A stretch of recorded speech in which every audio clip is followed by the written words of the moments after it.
Thank you, David, for the introduction. Cool. So last spring, I was working with a team, and they were genuinely excited to ship a model that they had developed. Their accuracy was hitting 90% in production, and the team was very, very happy to see that. They ordered pizza on Friday afternoon to celebrate. Fun. 6 weeks later, their model started failing them in production. Customer complaints started rising. I'll show you in a bit how much the accuracy dropped. And the part that gets me the most, nothing broke. No pipelines broke. No dashboard was red. There were no alerts in production. So everything seemed seemingly fine, working well. So this gap between seeming fine and actually being fine is the most expensive risk in software systems production deployment. And today, over the next 25 minutes, I will talk to you about the class of errors called data debt, which contributes to it, how you can spot them, how you can see them, how you can fix them. And more importantly, with agentic AI and the developments over the last 6 months, now this is everyone's problem. This is no longer just the data team's problem. Before we get started, a little bit about me. I've spent my career over a decade in Silicon Valley working in some of the most innovative companies, eBay, Uber, Facebook, and now at LinkedIn. At LinkedIn, I lead the feed data platform team, which serves 1 billion plus users worldwide. At Meta, I was in FB Learner, and at Uber, I was one of the early engineers in Michelangelo, which was their ML platform. And across all these companies at scale in production, there is one consistent theme. It's not just the model, it's the ecosystem around it. And today, we'll take a look into that. So here's the agenda that will cover high level. What's the invisible risk? What data debt is? What are the early signals? How you can spot it? And then that's for the last 20 years. Then we'll touch on agentic inflection. What changes over the last 6 months? And after lunch, I don't want you all to go to sleep, so stay awake because that's where it gets interesting. And then going forward, how do you redesign for resilience and shared accountability in your organizations? So let's start with the paradox of the day. On the left side, your compute and your GPU clusters keep expanding. Models and context windows keep growing. AI and data platform investments are at an all-time high. Benchmark performance keeps improving. But then your results in production and the value captured out of this is not necessarily growing proportionately, or if it is, it's not compounding. The biggest hurdle companies have is from going from pilot to production. And that leap is not easy. And this is where the biggest paradox comes in. The reason is not the model. The reason is what lies underneath, and that is where people don't necessarily look into. So what is data debt? It's the accumulated cost of shortcuts, gaps, and neglect in your data on how it's owned, tracked, and validated. And what is the business impact of this? Your KPIs may go down, customer trust can get eroded, your executives may be investing in AI on analytics, and the rewards may not be commensurate. And finally, there is a big governance risk. There is compliance, regulations that come in with data, And with agentic AI, that risk is also just exploding along with the usage. It's tightly correlated. So what are the early signals? Like any silent disease, there are symptoms. You just need to know where to look at. And let's do that in two parts. First, let's look at our traditional systems, and then we'll go into our ML systems. So remember the story about the team that went celebrating on Friday with pizza? So their model accuracy dropped from 90% to 70%. So what that means is at least 1 out of 5 consumer queries are failing. So say you're running this team and you build this model. What would be the first thing that you would do to fix it? Any guesses?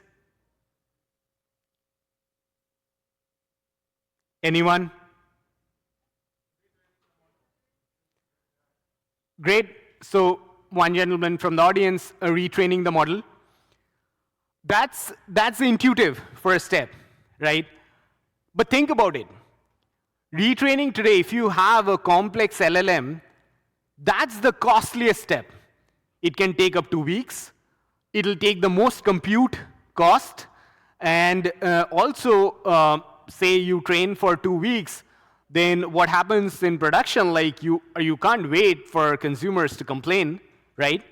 So while it sounds intuitive, it will be expensive and it'll cost you business while you do that, right? So let's look at first the symptom, let's diagnose the problem, and then let's look at what is the right solution and what medicine we need to give, right? So in the data stack, these are the kind of problems that happen. Maybe let's get a raise of hands. How many of you rely on dashboards where the creators have left the company? Okay, we have one. How many of you, say, if a pipeline breaks at 3 a.m. in the night, do you know who owns that pipeline and who will fix it? Any raise of hands? I see a few giggles and I see a few hands. Undeclared consumers, this is the worst part. So you make a change in your schema. Do you know which all teams will break, which all data pipelines will break, and how that cascades within the ecosystem? And what kind of hidden tight coupling exists in your data? And then finally, the most expensive part, where most organizations don't know until it's too late, what is the compliance drift? Like say, for example, 1 year back, you were supposed to be using some data, you had the right permissions. Do you still have it today? You might still be using the data, or your models might be using the data, or do you need to get compliant, and do you need to go through the checks and balances? So anything out of these and everything here could break, and that feeds into your ML models. Now let's take one step forward. Let's go into where data debt hides in your ML systems. First, there could be feature drift. So for example, the input distribution of your ML feature could be very different from the output distribution, and that could change. Second, the prediction bias. Maybe your model was not even trained to serve some queries. For example, your model could be English language only model, and maybe it is some French or other language customers are also using the data or the model, and that's where your model is underperforming. So that's an example where your prediction output is very different from your training output. Third, this is my most interesting one. The feature computation during training may be very different from the feature being computed in production. It could be a bug in code because of which training serving skew could come in. Number 4, there could be multi-model cascades. So output of one model, that becomes the input of another one. So one rotten output basically spreads into the rest of the ecosystem, And when you see the final consumer breaking, that's too late to diagnose this. And finally, with generative and agentic AI, your systems just got way more complex. You can have RAGs, you can have different Gen AI layers. All of these need versioning. All of these need reproducibility for you to be able to say what actually broke in production. Now, doing all of this is not easy, but it's way less expensive than training the model. If you have the right ecosystem, also you can find which one broke a lot faster.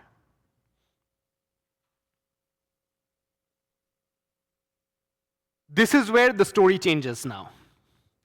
Everything that I told you till now holds for the last 20 years. Over the last 6 months, something has fundamentally changed. The assumptions behind everything that I spoke were that you have an analyst who's going to look at your dashboard, and before that gets presented to an exec, will probably say that something doesn't look good. You probably have humans looking at your pipelines, and if something looks broken or off, they will again go and fix it. But with agentic AI, the fundamental model is different because you can have now agents run 24/7, day in, day out, without stopping at machine speed, not looking for human intervention or human feedback. So the human is not necessarily in the loop. So if you put garbage in, you will get garbage out. Let's look at the key 4 things that are changing with agentic. Agents are not just consumer of the data. Agents also produce data, and at scale. Then there is agent-to-agent cascades. Output of one data agent becomes input for another data agent, and then that data agent processes that on the fly. And there could be different kinds of agents. You could have a data agent sitting on top of your data systems. You could have a DevOps agent trying to debug and figure out what broke in the data. And these 2 different categories of agents, often built by completely different teams, completely different organizations within the company, they need to interact with each other without a human in the loop. Generally, when human beings interact with other teams, you go sign a contract, create a shared OKR, you develop APIs, which becomes the shared language that the 2 teams talk. With agent, all of this needs to be on the fly, and you can't have legacy debt sitting in between, because that way your ROI is not going to compound. And finally, exploding lineage. You probably have some data lineage in your teams, in your company already. But let me tell you, that's already obsolete. Because when agents operate, they create a lot higher footprint of intermediate data tables, transitions that they are creating in order to do some task or some computation. And your lineage also not only needs to know the data that humans are producing, but also all these subtables that agents are producing. Otherwise, you're again using a lot of resources to produce all these things, but you're not necessarily using them. So you can see how the entire paradigm is changing. And if I want all of you to take away one thing from here, it's this. Every team is a data producer. In the past, data debt used to be like an engineering cleanup task. Okay, some team will go fix this, clean up the data, create the contract, etc. Going forward, every team needs to own it, and it's everyone's responsibility, because every team is now can have an agent, every team can be a producer, every team can be a consumer. It's just like code with Claude and Codex. Every team can produce code. Same thing is happening with data. There is just explosion of the volume that's coming out.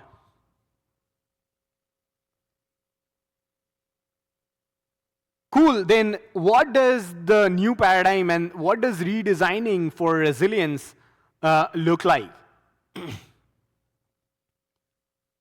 So let's go back to that favorite team who started celebrating too early, and their model performance had degraded from 90% to 70%, right? So what could they have done? And what would have prevented it so that they did not need to know from their customers that this thing was not working in production? First, data quality checks. You need to have validation and contract tests on your data. You need to have anomaly detection, feature drift prediction, distribution drafts of all your features and your production inputs. You need to have curated golden sets. So in that scenario, if you had a golden set of your data where you could train your model, it would be very easy to know that did the model actually go bad or not. Because on the golden set, it's basically a fixed, table of 100,000 rows where you can run the model and you should reproducibly get the same output over time. It would be very easy for you to know that, yeah, nothing happened with the model, so then something else broke in the ecosystem. Second, observability. You need, when any of these things that we spoke about breaks, you need to have monitoring, alerting. Learning from your customers in production is the most expensive for your business. You need to know that early.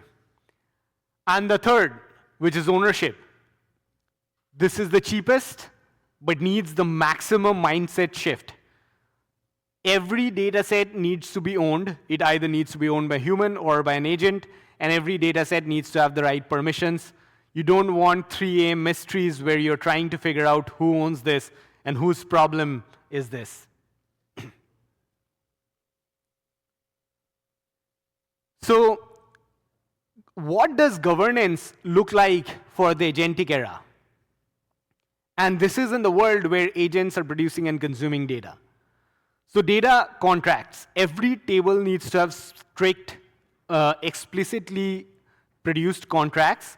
And these contracts need to be, again, both for humans and for agents, because agents need also permissions, access, compliance, and policy. What kind of table an agent is supposed to read, what kind of table agent is not supposed to read, PII data that they're supposed to exclude, all of these need to be coded in.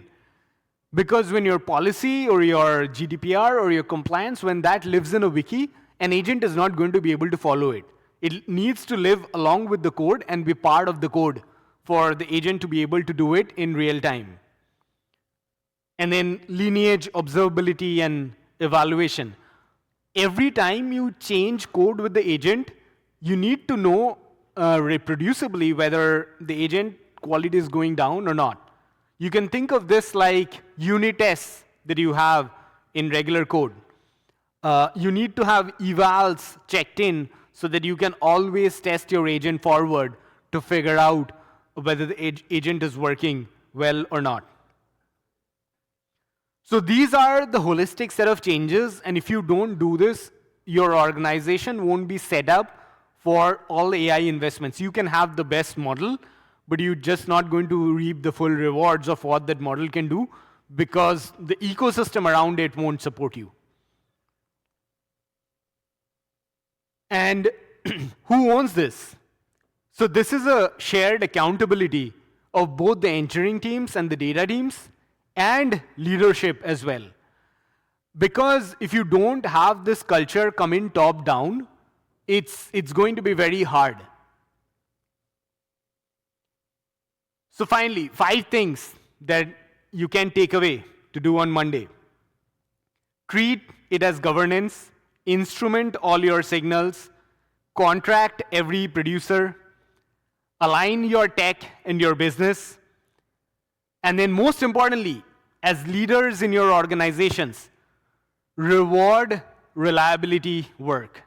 This is very, very important. And going back, I want to end with the example where I started. The machine learning team for whom their performance had degraded from 90 to 70%, that story is not a one-off. With agentic AI, where everybody is writing code, every team is producing data, that will only scale 100 times, easily. But the thing is, you don't need to repeat the same mistake. You can redesign for the agentic era with a lot better data governance ecosystem within your teams and in your companies, which will prevent you from facing the same customer interruptions that that team faced. With that, thank you everyone for listening. That was a fantastic talk. Lots of things to think about, especially data contracts. They seem to come up everywhere now, ever since Chad published his book about 2 months ago. So any questions from the audience today? If not, I will ask the question about exploding lineage and data contracts combined. So if the lineage is exploding because of the agents, how do you capture that lineage change with data contracts if you did them in place?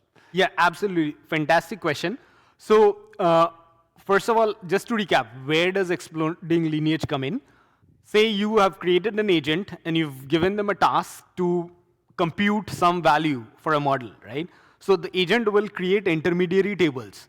Now these tables are not just throwaway because you've used resources. Other agents could also use them. But the problem comes in that a human has not created this contract, right? So how does the agent get this contract? The agent will only be able to derive the contract if the contracts for the input tables are all humanly set properly, because the agent has a very strict operation that it's running on that contract. So it'll give you a derived contract. And once you have the derived contract, then any other agent that runs on the data is free to use it. So eventually you will be able to have a multi-entity data ecosystem within your team, which is all contractified properly. And any number of agents can run on top. So the stronger your foundation, the greater productivity gain you're going to get at the topper layers. Great answer. No, that's actually really good. I've got more questions about data contracts, but I don't want to take over the room. Any other questions from the floor? And I know we're all nice and full after our gorgeous, lovely chicken and food lunch. So anybody with a good question? No, I think what we'll do is say goodbye to you. Thank you very much, Mr. Sayantan. Thank you so much. Thank you very much. Yes.